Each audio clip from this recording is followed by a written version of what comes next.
Hello everyone, I welcome you all to our channel Exam Time. So welcome once again. There was a little delay in this lecture. Actually थोड़ा सा issue था मेरे system में laptop थोड़ा गड़बड़ हो गया था और राइटिंग पैड में भी थोड़ा इशू था that's why but now it has been resolved और आई होप कि आगे से हमारा लेक्चर्स कंटिन्यू चलेगा। ठीक है, जैसा कि आप सबको पता है कि नेक्स्ट मंथ अक्टूबर में हमारा एग्जाम होने वाला है यूजीसी नेट का। सो अभी तक जो लेक्चर्स हमने करा है उसमें we have completed paper one का जो हमारा टीचिंग एप्टीट्यूड वाला सेक्शन है वो सारा कंप्लीट कर लिया हमने। ओके, सो नाउ थोड़ा फर्दर मूव ऑन करते हुए हम यूनिट 8 को अभी फॉलो करेंगे जो कि हमारा है data interpretation. Okay, so this will be the lecture first for data interpretation. यहाँ हम बात करेंगे इंट्रोडक्शन की, क्या होता है डीआई और किस तरह के सवाल आते हैं डीआई में और डीआई को स्ट्रॉन्ग करने के लिए हमें क्या क्या करना होगा। ठीक है, इन सबको डिस्कस करेंगे। So let us start. Okay, so सबसे पहले देखो डीआई होता क्या है। इस बात को समझने के लिए आपको पहले समझना पड़ेगा कुछ चीजें। जैसे देखो एक दो बात समझ लो पहले कि data interpretation is one of the easiest. Okay, ये one of the easiest part है आपको पेपर वन का। इसमें बहुत ज्यादा एफर्ट नहीं लगता, बहुत कम टाइम में आप प्रॉब्लम्स को सॉल्व करते हो और पिछले 5 साल का जो ट्रेंड है अमूमन 5 क्वेश्चंस आते ही आते हैं इस सेक्शन से। ओके, तो 5 क्वेश्चन तो आप श्योर हो जाओगे। आई होप कि जो भी मैं लेक्चर्स लाऊंगा अगर आप उसको फॉलो करें और कुछ चीजें हैं जो अगर आप अपना स्ट्रॉन्ग कर लेते हैं तो data interpretation will be a cake walk for you. Okay, so 5 question आराम से कवर अप कर सकते हैं हम। ठीक है, okay, so basically data interpretation का मतलब क्या है आप ऐसे समझो कि डाटा एंड इंटरप्रिटेशन। ओके, तो सबसे पहले डाटा आता है। डाटा का मतलब क्या है? तो कोई भी चीज है जैसे आप मान लो कि ऑब्जर्व करते हो किसी भी चीज को। सपोज मान लो क्लास में स्टूडेंट्स का मार्क्स को ऑब्जर्व किया गया है ना, और मार्क्स में पैटर्न होगा। सपोज पॉपुलेशन को ऑब्जर्व किया जाता है। सपोज किसी भी चीज के रेट को ऑब्जर्व किया जाता है। सपोज किसी जगह पे पॉपुलेशन है, पॉपुलेशन में वेरिएशन आ रहा है, किस तरीके से पॉपुलेशन चेंज कर रहा है। तो डाटा को हम रिप्रेजेंट करते हैं डिफरेंट टाइप के रिसोर्सेज से। Okay, so the representation of data. Okay, data को रिप्रेजेंट करते हैं और डाटा के रिप्रेजेंटेशन इसका जो रिप्रेजेंटेशन होता है उससे जब हम चीजों को एनालाइज करते हैं, जब हम डाटा के रिप्रेजेंटेशन से चीजों को एनालाइज करते हैं तो उस एनालिसिस को ही डाटा इंटरप्रिटेशन कहा जाता है। राइट, तो देखो बहुत सारा तरीका है जिससे हम डाटा को रिप्रेजेंट कर सकते हैं कॉम्प्रिहेंसिव डाटा को। जैसे न्यूमेरिकली आप टेबुलर फॉर्म में रिप्रेजेंट कर सकते हो डाटा को, जैसे इस तरह के फॉर्म में आप टेबुलर फॉर्म में जो है डाटा को रिप्रेजेंट कर सकते हो। ठीक है, यहाँ से भी आप पता कर सकते हैं। जैसे देखो ये एक चार्ट दिया हुआ है जिसमें 4-5 स्टेट की बात की गई है PQRST, और इसमें कहा जा रहा है कि परसेंटेज पॉपुलेशन यानी कि पॉवर्टी लाइन के जो नीचे कितने परसेंटेज लोग हैं। तो 35, 25, 24, 19, 15 एंड सो ऑन। ठीक है, तो और इसमें एक और डाटा क्या मिला है हमें कि कितना प्रोपोर्शन मेल और फीमेल है आपको। राइट, जो बिलो पॉवर्टी लाइन है उसमें आप देखोगे मेल और फीमेल का जो रेशियो है वो 5:6, 3:5 इस तरीके से दिया हुआ है। और एवं अगर हम देखें पॉवर्टी लाइन के तो 6:7, 4:5 एंड सो ऑन। इसमें देखोगे कि हर एक चीज आपको क्लियरली मेंशन नहीं रहता, कुछ चीज दिया है कुछ चीज छूटा हुआ रहता है, तो वो आपको खुद से एनालाइज करना होता है और इसी के रिगार्डिंग आपसे सवाल पूछा जाता है। जैसे मान लो इसे पूछा जा सकता है कि ये डाटा है, इसमें डाटा आपको ये जो दिया हुआ है सारे स्टेट का जो पॉवर्टी लाइन के नीचे है, तो पॉवर्टी लाइन से जो ऊपर होंगे वो भी लोग होंगे, और ये डाटा दिया है परसेंटेज में। तो इसका मतलब ये हुआ कि अगर 35% लोग पॉवर्टी लाइन के नीचे हैं तो ऑब्वियसली 65% लोग जो है पॉवर्टी लाइन के ऊपर होंगे। राइट, अगर मान लो एक स्टेट में 100 लोग हैं तो 100 लोग में से 35 लोग जो है वो पॉवर्टी लाइन के नीचे रहते हैं और 65 लोग living above the poverty line. Right, तो बिलो पॉवर्टी लाइन की जब हम बात करेंगे, जैसे 35 लोग हैं बिलो पॉवर्टी लाइन, तो 35 में कह रहा है कि 5 मेल और 6 फीमेल। तो 35 कैसे बना है? 5 मेल से और प्लस 6 फीमेल से। ठीक है, ये बेसिकली रेशियो दिया हुआ है। तो इस तरीके से आप क्या कर सकते हैं कि इस रेशियो को अगर मान लो सपोज हम मान लेते हैं कि x है तो 5x प्लस 6x यानी दोनों मिला के जो है आपको कितना हुआ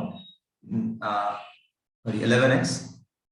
तो 11x जो है आपको ये जो पॉवर्टी लाइन यानी कि दोनों को अगर आप जोड़ोगे तो फिर इसको हम इक्वेट करते हैं किससे, जो परसेंटेज यानी कि जो बिलो पॉवर्टी लाइन के हैं तो कितने हैं, इक्वल टू 35 के।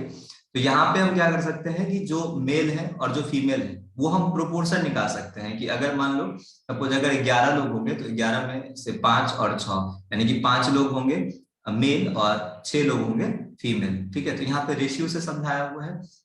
और ये बिलो पॉवर्टी लाइन की बात कर रहा है, दूसरा चार्ट जो है इसमें आपको एबव पॉवर्टी लाइन की बात करता है। तो ओवरऑल मैं आपको इससे ये समझाना चाह रहा हूँ कि देखो डाटा यहाँ पे जो दिया है इसी को हमको एक्सप्लेन करना होता है, इसको समझना होता है और इससे रिगार्डिंग क्वेश्चन जो मिलेगा उसको हमें सॉल्व करना होता है। तो ये एक तरह का टेबुलर फॉर्मेट में आपको डाटा मिलेगा, राइट।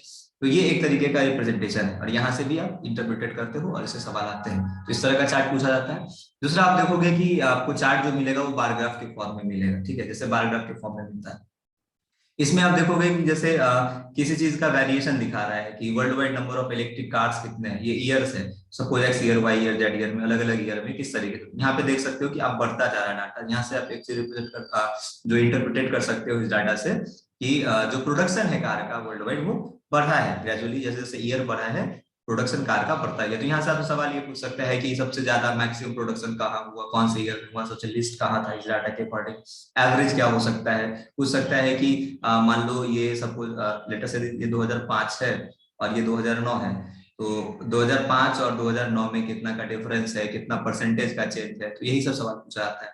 ये ग्राफ आपको इस तरह का देखोगे जो भी इसमें गैप नहीं होता है। This graph is basically histogram. Okay, तो हिस्टोग्राम से जो है वो आपको चार्ट पूछा जाता है, चार्ट दिया जाता है हिस्टोग्राम का। इसमें आपको इस पे भी डाटा रिप्रेजेंटेशन रहता है और यहाँ से भी आपको एनालाइज करना होता है। और यहाँ पे भी वही सब बातें कि मैक्सिमम कितना होगा, एवरेज कितना होगा, सबसे ज्यादा कहाँ है, एवरेज क्या है, फिर उसका परसेंटेज है जिसका इससे क्या होगा।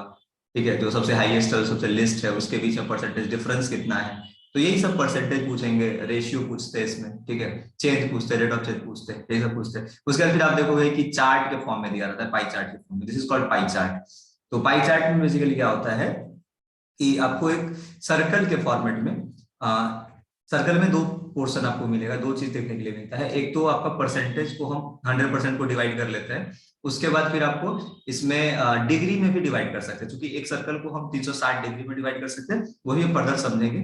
और इसको आप चाहो तो 100% में भी डिवाइड कर सकते हो। उसके बाद फिर आता है ग्राफिकल फॉर्मेट में। जैसे ये देखो ये ग्राफ है, तो ये आपको वाई एक्सिस और ये एक्स एक्सिस। तो वाई एक्स में आपको ग्राफ दिया रहेगा डिफरेंट प्रोडक्शन सेल्स के बारे में बता रहा है कि जैसे अभी देखो अक्टूबर में आपको इतना था, फिर नवंबर में बढ़ा, फिर दिसंबर में घट रहा है, फिर थोड़ा बढ़ रहा है, फिर बढ़ रहा है, फिर घट रहा है। तो इस तरीके से भी आप डाटा को एनालाइज करते हैं और इसमें भी सवाल पूछा जाता है। इस तरीके का आपको चार्ट और डाटा का जो है वो दे दिया जाता है रिप्रेजेंटेशन। और इस डाटा के रिप्रेजेंटेशन से आपको बस करना क्या होता है, सवाल को पढ़ना होता है अच्छे से और डाटा को रिप्रेजेंट जो क्वेश्चंस होते हैं उसको इंटरप्रेट करके फिर सॉल्व करके उसका आंसर देना होता है। ठीक है, तो इसमें देखो अभी क्वेश्चंस हम लोग करेंगे, तो क्वेश्चंस हमारे पास होगा, बट क्वेश्चंस करने से पहले थोड़ा सा हम कुछ बेसिक बात जानेंगे डाटा इंटरप्रिटेशन के लिए कि क्या क्या हमें जरूरी होता है जो हम कर ले ताकि हमारा डाटा इंटरप्रिटेशन जो है वो आसान हो जाए। तो देखो सबसे पहला जो मैथमेटिकल कैलकुलेशन है, जो मैथमेटिकल कैलकुलेशन है, तो मैथमेटिकल कैलकुलेशन आपका स्ट्रांग होना चाहिए। बहुत ज्यादा आपको पारंगत नहीं बनना, पूरा मैथ्स आपको नहीं सीखना। जो बेसिक कैलकुलेशन है यानी कि फास्ट एडिशन आपको पता होना चाहिए कि फास्ट तरीके से हम कैसे ऐड करते हैं, कैसे सब्सट्रैक्ट करते हैं, मल्टीप्लाई करना। ठीक है, मल्टीप्लाई ज्यादा इसमें नहीं आपको जरूरत होता, ये बैंकिंग वगैरह पी वगैरह का जो क्वेश्चन होता है उतना लेवल का नहीं रहता। But still we need some basic calculation method, जैसे मल्टीप्लीकेशन 2 डिजिट का कैसे आसानी से कर सकते हैं, डिवीजन कैसे कर सकते हैं। तो इन सब के लिए जो सबसे मुझे जो लगता है सबसे इंपॉर्टेंट चीज है वो आपको जो पता होना चाहिए 2 से 20 तक का टेबल। एटलिस्ट मैं कह रहा हूँ 30 तक भी आप याद कर सकते हो। 2 से 20 तक का जो टेबल है ये आपको याद होना चाहिए। इसके बाद 2 से 20 तक का स्क्वायर आपको याद होना चाहिए, 2 से 20 तक का स्क्वायर याद होना चाहिए। इसके बाद आप 2 से 20 तक का क्यूब भी याद रखें तो ज्यादा बेहतर। ठीक है, ये तीन चीज आपको तो एकदम जबान पे होना चाहिए, रटा होना चाहिए। अगर 13 का स्क्वायर बोल रहा है तो आपके दिमाग में तुरंत आना चाहिए कि 169 होता है। ठीक है, तो इस तरीके से ताकि आपको ये कर लेने से क्या होता है, टाइम काफी बचेगा। और ये करना ज्यादा टाइम टेकिंग नहीं है। आप अगर रेगुलर 5 से 10 मिनट लगाओगे 4 से 5 दिन में ही आपका याद हो जाएगा। ठीक है, तो सबसे पहले तो हो गया कि बेसिक मैथमेटिक्स जो है हमारा, यानी उसमें पहले फास्ट एडिशन आ गया, फिर सब्सट्रैक्शन आ गया, मल्टीप्लिकेशन आ गया, ये पता होना चाहिए। इसके बाद देखो जो बेसिक मैथ और कुछ मैथमेटिकल टूल्स हैं, जैसे कि परसेंटेज आपको पता होना चाहिए। परसेंटेज क्या होता है, परसेंटेज के बारे में पता होना चाहिए। अब जैसे देखो परसेंटेज मैं बेसिक बताऊं तो, जैसे सपोज मैं बोलता हूँ 50%, राइट। तो 50% का सेंस क्या बनता है, इस चीज को समझो। 50% मेयरली बस 50% नहीं है, इसका मतलब इसको हम ये परसेंटेज को फ्रैक्शन में भी लिख सकते हैं। कैसे लिख सकते हैं, देखो जैसे परसेंटेज है 50%, 50% का मतलब ये होता है 1/2, यानी कि दो में से एक हिस्सा, दो है उसमें से एक हिस्सा है, तो ये हो गया 50%। ठीक है, 50% can be written as 1/2। Similarly जैसे हम 25% की बात करते हैं, 25% हमारा क्या होता है 1/4।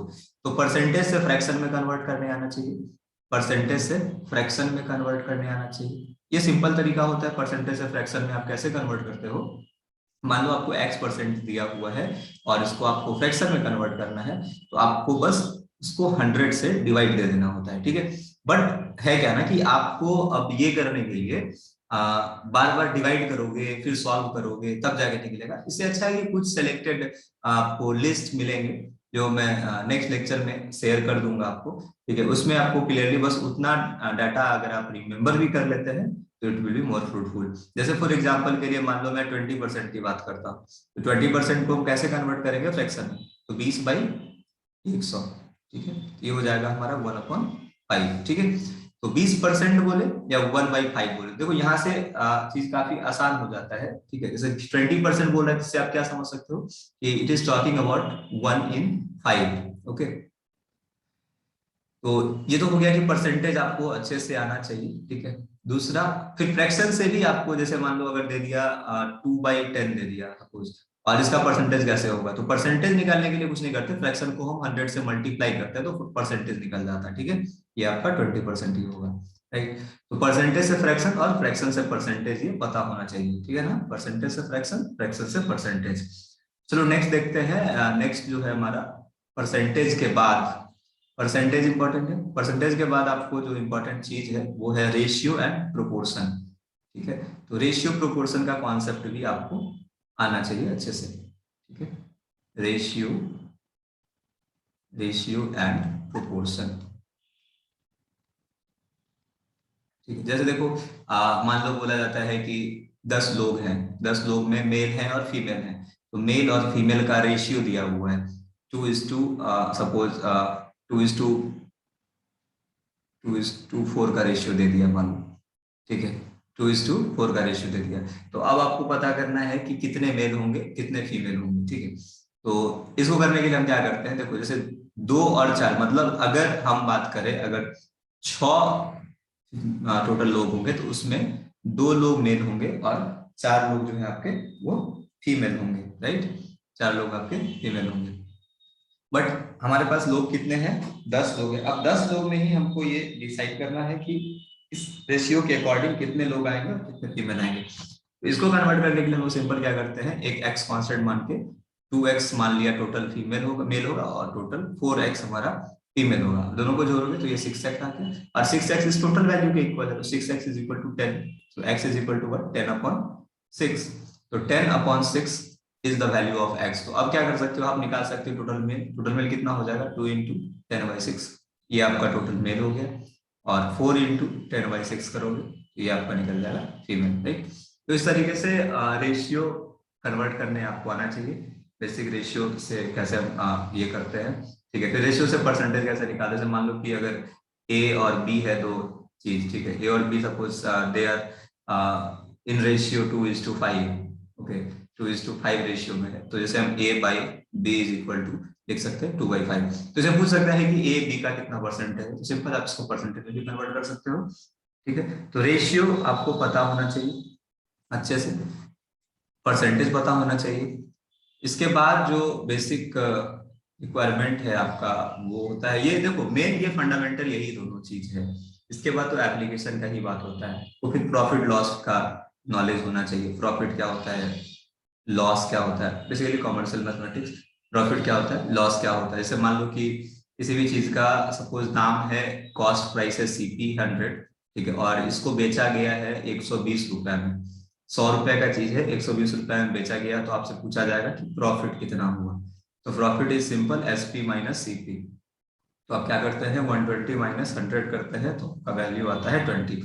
देखो पूछा जाएगा प्रॉफिट परसेंट क्या होता है, प्रॉफिट परसेंट क्या होता है, तो ये कैसे निकालोगे। तो प्रॉफिट परसेंट निकालने के लिए हम सिंपल क्या करते हैं, जो हमारा प्रॉफिट आया वो टोटल CP जो था वो इंटू 100 कर देते हैं। ओके, तो प्रॉफिट हमारा कितना है, 20 है, कितने पे, 100 पे, तो मल्टीप्लाई बाई 100, तो 20% का आपका प्रॉफिट आ जाता है। ठीक है, इस तरीके से लॉस भी निकाल सकते हैं, फॉर्मूला यही रखेंगे, अगर माइनस आया तो समझ लेना लॉस होगा।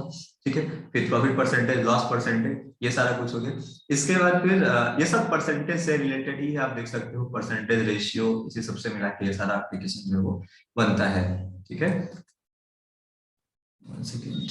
इसके बाद फिर और जो इम्पोर्टेंट चीज है हमारे लिए वो है इंटरेस्ट वाला, यानी सिंपल इंटरेस्ट, कंपाउंड इंटरेस्ट क्या होता है। ठीक है, कभी कभी कुछ कुछ दिया आ जाता है इंटरेस्ट बेस्ड। तो सिंपल इंटरेस्ट क्या होता है, सिंपल इंटरेस्ट क्या होता है, फिर उसके बाद कंपाउंड इंटरेस्ट क्या होता है, कंपाउंड इंटरेस्ट क्या होता है। ये सब देखो फॉर्मूला बेस्ड चीज है, प्रैक्टिस करने पे हो जाएगा, बट कॉन्सेप्ट जहां हमें जरूरत है ना, कॉन्सेप्ट के लिए आपको परसेंटेज का जो बेसिक कॉन्सेप्ट है, रेशियो प्रोपोर्शन का जो बेसिक कॉन्सेप्ट है, ये सब कॉन्सेप्ट आपको पता होना चाहिए। और इसके बाद देखो अब कुछ इंपॉर्टेंट बात जो मैं आपको आज के लेक्चर में बताऊंगा, वो ये है कि जैसे ग्राफ को रीड करते कैसे है। अगर मान लो कि हमारे पास सिंपल एक ग्राफ कोई भी दिया जाता है, मान लो चार्ट ग्राफ दे दिया इस तरीके से, सबको जैसा करके चार्ट ग्राफ, इस तरीके से चार्ट चेंज हो रहा है, किसी भी चीज के बारे में दे दिया, हो सकता है ग्राफ आपको जो है इस तरीके से दे दिया जाए, इस तरीके का ग्राफ दे दिया जाए, या हो सकता है कि ग्राफ आपका दोनों एक्सिस से निकाल के दे दिया जाए, मान लो इस तरीके से ऐसा ग्राफ दे दिया जाए, कोई भी चीज। तो यहाँ पे हर एक वैल्यू रिप्रेजेंट करता है कुछ ना कुछ, तो हमको समझना होगा कि ये जो आप देखते हो इस तरह का चीज, इसको क्या कहते हैं, this is called our x axis, इसको हम एक्स एक्सिस कहते हैं। ये हमारा वाई एक्सिस है, ये हमारा वाई एक्सिस हो गया, राइट। तो ये जहां दोनों इंटरसेक्ट करते हैं ये हमारा ओरिजिन होता है, इसको क्या कहते हैं, ओरिजिन कहते हैं। ये पूरा लाइन एक्स एक्सिस है, यानी जो हॉरिजॉन्टल लाइन है, जो हॉरिजॉन्टल लाइन होता है ये एक्स एक्सिस होता है, जो आपका वर्टिकल लाइन होता है, जो आपका वर्टिकल लाइन होता है वो वाई एक्सिस होता है। ठीक है, एक और बात आपको समझना है कि एक्स एक्सिस में जो राइट साइड होगा, जो राइट साइड होगा ये हम पॉजिटिव रखेंगे, जो हमारा लेफ्ट साइड होगा वो हमेशा हम निगेटिव रखेंगे, राइट। सिमिलरली अपवर्ड जो होगा, अप साइड जो होगा वो पॉजिटिव होगा, और जो डाउन साइड होगा वो हमारा नेगेटिव होगा। तो कोई भी चीज अगर डाउन साइड है तो समझ लेना निगेटिव वैल्यू, लेफ्ट साइड है तो समझ लेना कि निगेटिव वैल्यू, राइट साइड है तो पॉजिटिव, अप साइड है तो पॉजिटिव। ठीक है, इस तरीके से हम कार्टेशियन, ये इसको कोऑर्डिनेट प्लेन भी कहते हैं या कार्टेशियन प्लेन भी कहते हैं। तो इसमें आपको जो दिखेगा ग्राफ वो कुछ इस तरीके से रहता है। जैसे एक एग्जांपल लिखते हैं, मान लो ये हमारे पास एक एक्स वाई ग्राफ दिया हुआ है, ठीक है, इसमें मान लो इस तरीके से दिया रहेगा, ऐसा चेंज हो रहा है, ऐसा ऐसा चेंज हो रहा है, इस तरीके से बदल रहा है कुछ, ठीक है, अलग अलग यहाँ पे कुछ डाटा होगा। मान लो यहाँ टाइम हो सकता है, सपोज यहाँ पे डिस्टेंस ट्रैवल हो सकता है, तो मान लो पूछ सकता है कि इतने टाइम में कितना डिस्टेंस ट्रैवल किया, सपोज मान लो 1 2 3 4 5 6 7 8 एंड सो ऑन, मान लेते हैं 5 10 15 20 25 30 एंड सो ऑन, इस तरीके से। अब पूछा जाता जा सकता है इसमें सवाल की बताओ 4 सेकंड में कितना, तो आपको 4 सेकंड एक्स एक्सिस में देखना है, और देखना है कि इसके सब्सिक्वेंटली वाई एक्सिस पे क्या रिप्रेजेंट कर रहा है। तो वाई एक्सिस पे 5, यानी 4 सेकंड में कितना डिस्टेंस ट्रैवल किया होगा इसने, 5 सेकंड। तो इस तरीके से भी क्वेश्चन आता है, सीधा सीधा आप उसको देखो और वैल्यू जो है उसका फाइंड आउट कर लो। फिर पूछ सकता है कि 4 से 5 सेकंड में डिस्टेंस कितना चेंज किया, तो मान लो 5 सेकंड में आप डिस्टेंस निकालोगे, 4 में निकालोगे, डिफरेंस निकाल दोगे, आपका डिस्टेंस में चेंज निकल जाएगा। अब यहाँ पे से पूछ सकता है कि बताओ परसेंटेज चेंज कितना हुआ, इसे पूछ सकता है कि बताओ 6 सेकंड में जो डिस्टेंस था, यानी डिस्टेंस ट्रैवल्ड इन 6 सेकंड और डिस्टेंस ट्रैवल्ड इन 4 सेकंड का रेशियो क्या है, इसमें रेशियो पूछ देगा। तो आपको 6 सेकंड का डिस्टेंस पता होना चाहिए, 4 सेकंड का डिस्टेंस आप पता करोगे, दोनों को डिवाइड करोगे, आपका रेशियो मिल जाएगा। ठीक है, तो इस तरीके से जो है ग्राफ पूछा जाता है। इसके बाद फिर जो मेन इंपॉर्टेंट चीज है पाई चार्ट के लिए, तो पाई चार्ट में आपको बता देता हूँ थोड़ा सा, पाई चार्ट में क्या रहता है इंपॉर्टेंट। मान लो कि हमने ये एक सर्कल बनाया, देखो यहाँ पे इस सर्कल को हम 4 हिस्से में पहले डिवाइड करेंगे, इस सर्कल को हम हम 4 हिस्से में डिवाइड कर रहे हैं, ठीक है। तो मान लो ये जो हमारा 4 हिस्सा है सर्कल का, तो ये वाला जो रीजन है इसको हम पहला क्वाड्रेंट कहेंगे, ये हमारा सेकंड क्वाड्रेंट होता है, ये हमारा थर्ड क्वाड्रेंट है, और ये हमारा फोर्थ क्वाड्रेंट है। इसको क्वाड्रेंट कहते हैं, क्वाड्रेंट। ओके, तो ये first quadrant, second quadrant, third quadrant और फोर्थ क्वाड्रेंट, राइट। अभी ये ओरिजिन है। अब देखो यहाँ पे है क्या, इस तरीके से अगर आप देखोगे, मान लो इसमें इस तरीके से किया रहेगा रिप्रेजेंट, क्योंकि हमने क्या किया है, इस पूरे सर्कल को क्वाड्रेंट्स में रिप्रेजेंट कर दिया है।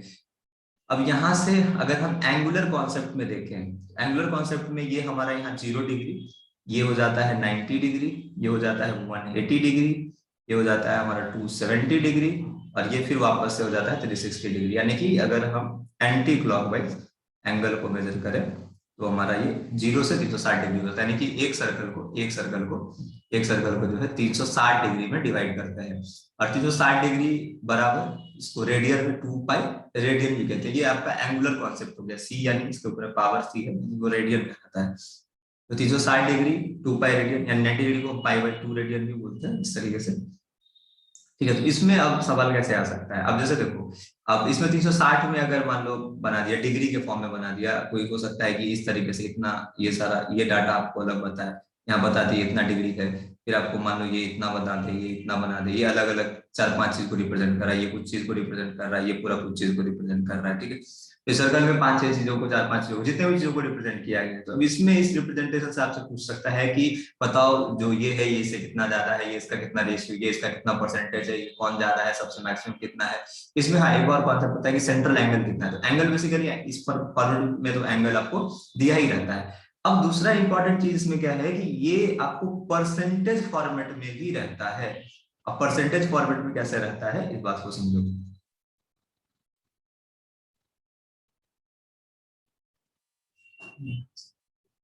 देखो परसेंटेज फॉर्मेट में अगर हम निकालें, मान लीजिए ये आपका ये हो गया,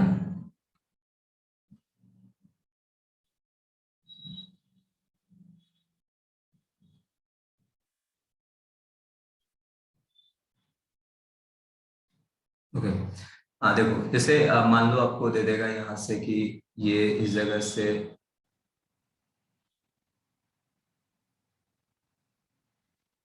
यहाँ दे दिया एक, फिर आपको एक मान लो यहाँ से ऐसा ये रीजन दे देगा, जैसे ये रीजन दे देगा, फिर आपको एक ये रीजन दे देगा, फिर एक ये रीजन दे देगा। मान लो इसको क्या किया ना, पूरा डिवाइड कर दिया है, ठीक है। मान लो ये एक रीजन हो गया पूरा, ठीक है। फिर आपको ये वाला एक रीजन हो गया, ये वाला एक रीजन हो गया, ठीक है। एक रीजन जो है ये हो गया ब्लैक वाला, ठीक है। और एक रीजन ये मान लो ये वाला रीजन हो गया, ठीक है। अब इसमें क्या किया है, 4 तरह के रीजन में डिवाइड कर दिया गया। अब इसमें तुमको बताएगा, ये मान लो 60% ऐसा कुछ, चाहे 90% मान लो ये है, ये आपका सॉरी 90 परसेंटेज में नहीं, एंगल हो जाएगा।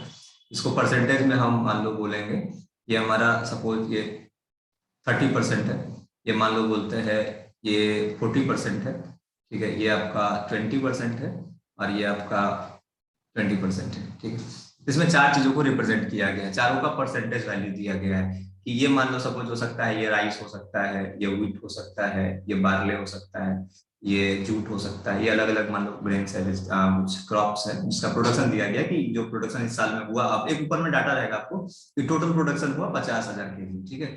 50,000 केजी में बोल रहा है कि 20% जो है राइस हुआ है, 30% आपको व्हीट हुआ है, 40% आपको ये हुआ है, और 20% आपको जूट हुआ है। अब इसमें पूछेगा कि बताओ कितना केजी जूट हुआ या कितना केजी राइस हुआ। तो आपको क्या करना है कि 20% किसका, 50,000 का, तो 50,000 का 20% निकालो। इस डाटा से, इस चार्ट से बस आप ये पता करते हैं कि जो भी दिया हुआ है ये कितना परसेंटेज इसमें हुआ है। तो यहाँ से परसेंटेज वैल्यू लेते हो और परसेंटेज को यहाँ से कन्वर्ट करते हो। अब इसी में और सवाल पूछ सकता है कि इसका रेशियो क्या होगा, ये से कितना ज्यादा है, सबसे ज्यादा कौन है। अब यहाँ पे पूछेगा कि इसका सेंट्रल एंगल क्या होता है, कॉन्सेप्ट आता है सेंट्रल एंगल का, ठीक है। तो सेंट्रल एंगल जैसे मान लो बोलेगा राइस का सेंट्रल एंगल पता करो, तो राइस कितना है, 20% है। सॉरी मैंने यहाँ डिग्री लिख दिया है, सॉरी, ये परसेंटेज दिया हुआ, ये परसेंटेज होगा, राइट। अब बोल रहा है सेंट्रल एंगल बताने के लिए, अब चूंकि 20% राइस है, 20% का सेंट्रल एंगल क्या होगा, तो 20% कितने में, ये जो 20% अगर इसको हम एंगल में डिवाइड करते हैं, मैंने पहले बताया कि एक सर्कल को 360 डिग्री में डिवाइड कर सकते हैं, तो 360 में ये कितना पार्ट है, 20 पार्ट है, तो 20/360 गुना 100, ठीक है। तो ये जो निकलेगा this will be the central angle, right. ये हो जाएगा हमारा 200/36 डिग्री, 200/36 डिग्री, ये हमारा सेंट्रल एंगल हो गया। तो इस तरीके से जो है आपको मिलता है पाई चार्ट में। बाकी सब्सिक्वेंटली हम लोग काफी सारा क्वेश्चंस करेंगे, क्योंकि DI is all about practice and practice. जितना ज्यादा आप प्रैक्टिस करोगे उतना ज्यादा आप कैलकुलेशन स्ट्रांग होगा, उतना ज्यादा आप डीआई को अच्छे से समझ पाओगे, ठीक है। तो अभी तो दो सिंपल क्वेश्चन आपको मिलेंगे, दोनों चार्ट पे ही बेस्ड है। एक आपको बार ग्राफ मिलेगा,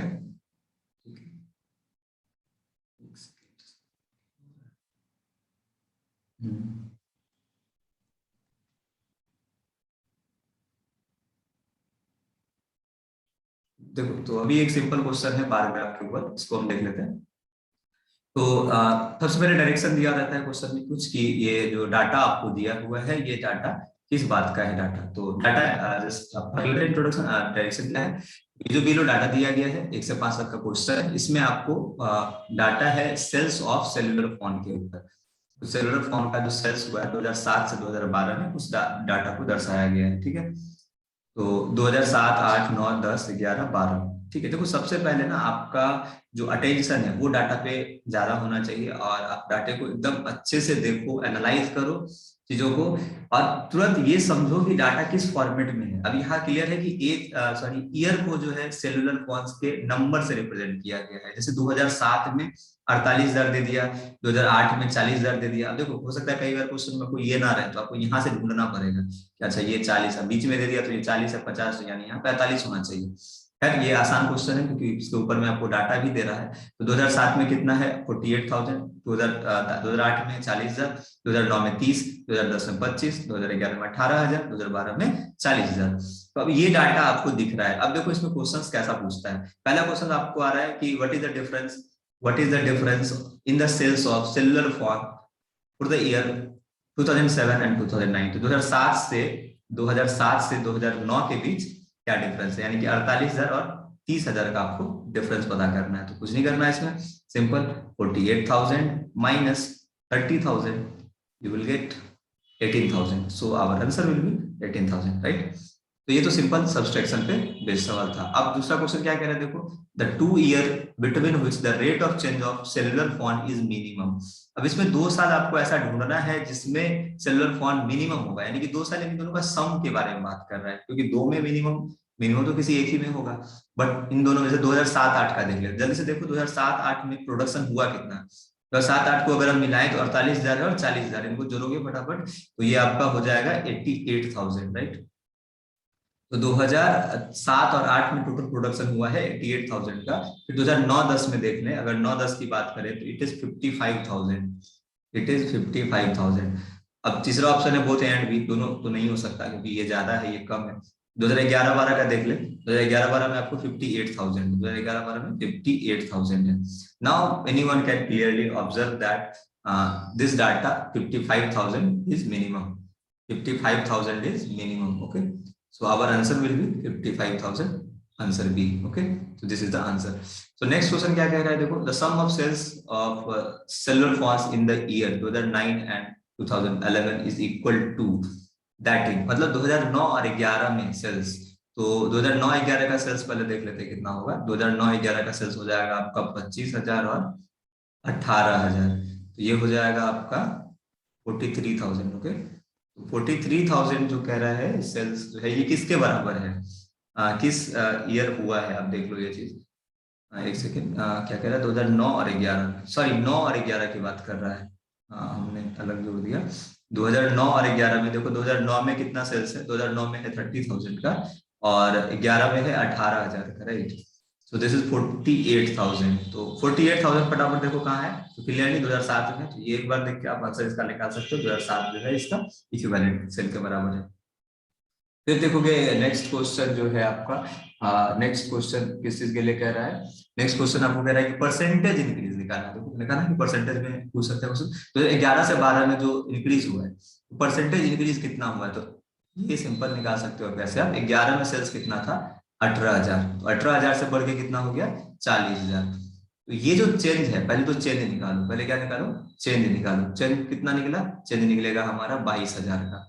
तो 22,000 यूनिट का चेंज है। ये कितने पे चेंज आया है, 18,000 में चेंज आया है। तो डिवाइडेड बाई 18,000, इसको मल्टीप्लाई कर दोगे 100 से, तो ये जीरो कैंसिल, ये जीरो ही मर गया, तो हो गया आपको 2200 बाई 18। तो अब इसको डिवाइड करोगे तो ये लगभग आ जाएगा आपको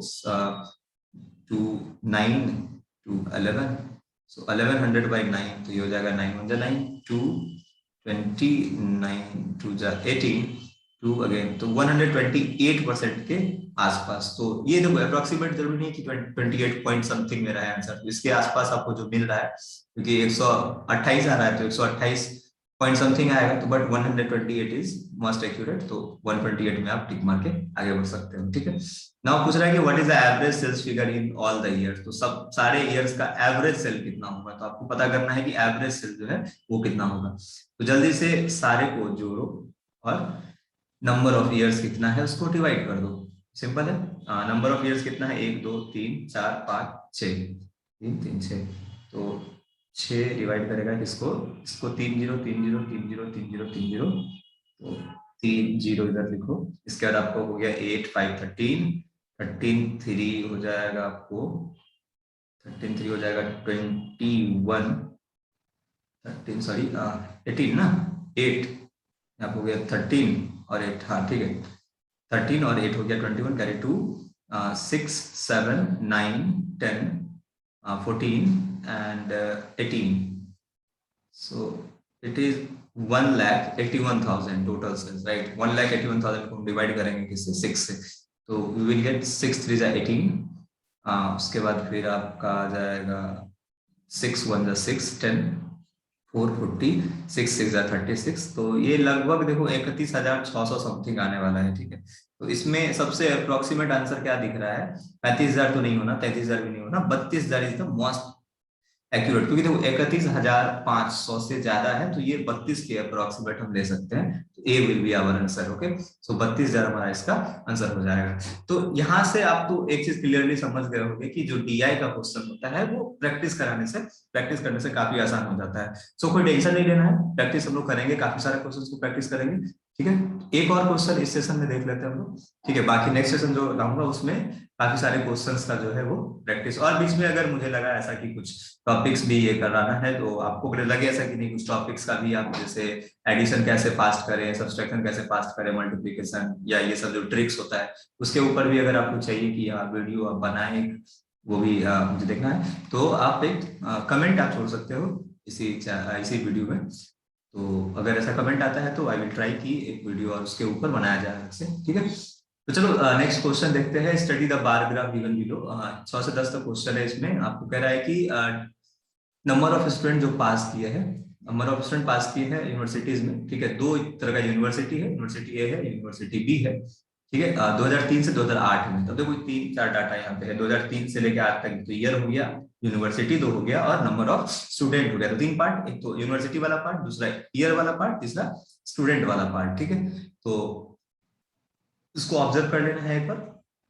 उसके बाद देखो व्हाट इज द क्वेश्चन पहला क्या कह रहा है, what is the sum of student passing from university B in 2003 500। अब देखो सबसे पहले बी यूनिवर्सिटी कौन सा है, तो ज्यादा डार्क वाला, यानी कि ये साइड जो है ये यूनिवर्सिटी हमारा, ये सब क्या है, ये सब बी है, ये सब बी है। ठीक है, तो बी यूनिवर्सिटी का सम पूछ रहा है 2003 5 और 6, तो 3 यहाँ रहा आपका, 5 जो है यहाँ रहा, और 8 आप 3 5 और 6 ये रहा। देखो 3 में आप देख लो क्लियरली 30 है, 5 में आप देखोगे इट इज 10, और 6 में देखोगे इट इज 40, तो 40 36 70 प्लस 10 80, तो 80 होता है 80 यूनिट, बट एक यूनिट यहाँ कह रहा है कि 1000 है, 1000 में दिया हुआ है, तो it will be 80,000। So answer क्या हो जाएगा हमारा 80,000। So what is the ratio of student pass from university A in 2007, 2007 में, 2007 में जो रेशियो, क्या रेशियो होगा यूनिवर्सिटी ए में स्टूडेंट जो पास किए हैं, and the student of number of student passing from university B इन, तो 2007 में ए, 2007 में ए कितना है देखो, 2007 में ए डिवाइडेड बाय 2004 में बी। 2007 में ए देखोगे, 2007 में ए मिल रहा है 50 डिवाइडेड बाय 2004 में बी, 2004 में बी, ये इट इज, देखो ये बीच मिड में आ रहा है तो इट विल बी 35, तो 50/35, तो 5 से इजीली डिविजिबल है, 5 10 5 7, सो 10:7 is the answer. Okay, next question देखते हैं। The number of students from university B in the year 2008, 2008 में जो नंबर ऑफ स्टूडेंट्स हैं यूनिवर्सिटी बी के। अब देखो कुछ डाटा अगर पढ़ते हो तो जो तुम्हारे माइंड में फटाक से देखो और लिख भी सकते हो अपने रफ पेपर पे। ठीक है, 2008 में कह रहा है यूनिवर्सिटी बी, 2008 में यूनिवर्सिटी बी आपका 50 हो गया, यहाँ लिख सकते हो 2008 बी। ठीक है, इसका कह रहा है is approximately what percentage of total number of student passed from university A over the year. अब देखो थोड़ा कॉम्प्लिकेटेड है। अब यूनिवर्सिटी ए में कह रहा है कि टोटल स्टूडेंट जितना पास किए होंगे। अब यूनिवर्सिटी ए का, अब देखो हर एक यूनिवर्सिटी का आप पास स्टूडेंट का डाटा निकालो। ठीक है, हर एक स्टूडेंट का, तो यहाँ 20 है, यहाँ 25 है, तो इसको आपको निकालना पड़ेगा टोटल। तो टोटल के लिए क्या करें, 20 लिखे ए में, इधर इधर आपका 25 हो गया, फिर आपको इसमें 30 हो गया, 2006 में आपको 50 हो जाएगा, 7 में भी 50 है, और 8 में जो है आपका, 8 में 30 है, सबको जोड़ो ये हो जाएगा 5 4 7 12 17 3 20, तो 205,000, तो 205,000, 205,000। Okay, 205,000 students have been passed from university A over the year. So अब कह रहा है कि बी, यूनिवर्सिटी बी में 2008 में यानी कि कितने स्टूडेंट पास किए हैं, 50,000 student. So 50,000 student is how much part, तो 50,000 स्टूडेंट कितने पार्ट होंगे, इसके परसेंटेज कितना, तो 50,000 बाई टोटल इंटू 100, तो ये 0 2 0 कैंसिल, ये 2 0, ये जो नहीं 1 0, ये 1 0 कैंसिल, 3 0 तो कैंसिल हो जाएगा आपका, तो बचेगा कितना 50/205 मल्टीप्लाई 100। ओके, तो यहाँ तो क्लियरली देख रहे हो कि 205 है तो 5 से इजीली डिविजिबल है, 5 10 जा, तो ये हो जाएगा 5 4 जा 20, 5 1 जा, तो ये लगभग 1000/41 के अप्रोक्स आ रहा है। देखो वैसे परसेंटेज में एक चीज दिख रहा है कि बहुत ज्यादा डिफरेंस नहीं है। अगर हम इसको 41 को 40 अप्रोक्सीमेट मान लेते हैं तो 100/40 25% के आसपास आएगा।